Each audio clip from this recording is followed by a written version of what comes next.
नमस्कार सर्वांना, मी संकेत खडसे आपलं सकाळ यूट्यूब चॅनलवर स्वागत करते आणि आजच्या व्हिडिओची सुरुवात करते। तर पहिला प्रश्न होणार, PM विश्वकर्मा योजनेच्या लॉन्चच्या नंतर किती अर्ज सबमिट केले गेले?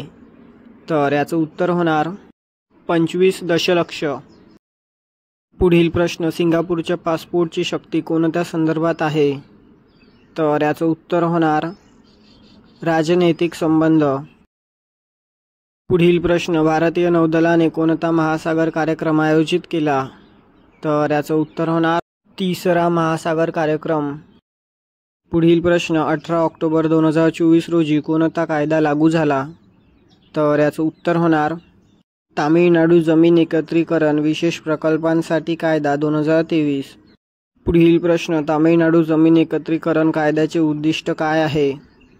तर याचं उत्तर होणार भूसंपादन साधने। पुढील प्रश्न, सिंगापूरचे नागरिक किती देशांमध्ये व्हिसा न घेता प्रवास करू शकतात?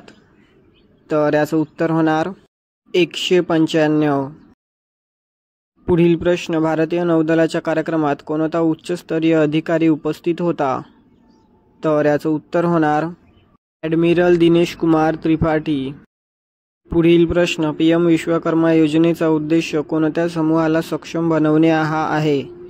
तर याचं उत्तर होणार कारागिरांना।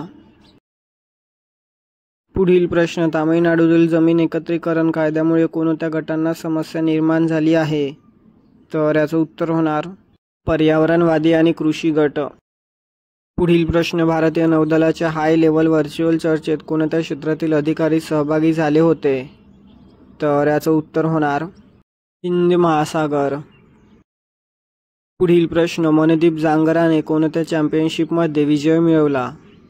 तर याचं उत्तर होणार WBF super featherweight world championship.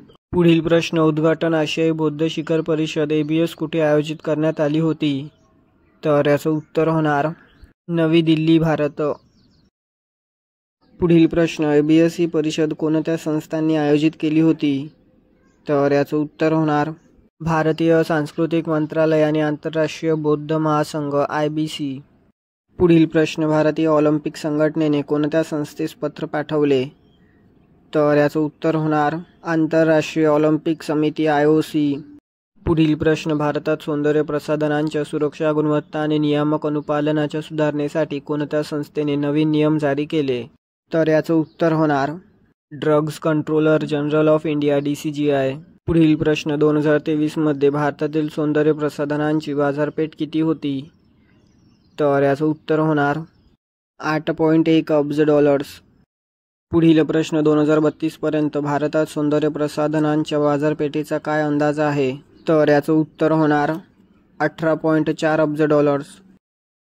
पुढील प्रश्न, माराच्या नियंत्रणासाठी ड्रग्ज कंट्रोलर जनरल ऑफ इंडियाने कोणत्या क्षेत्राशी संबंधित नियम जारी केले?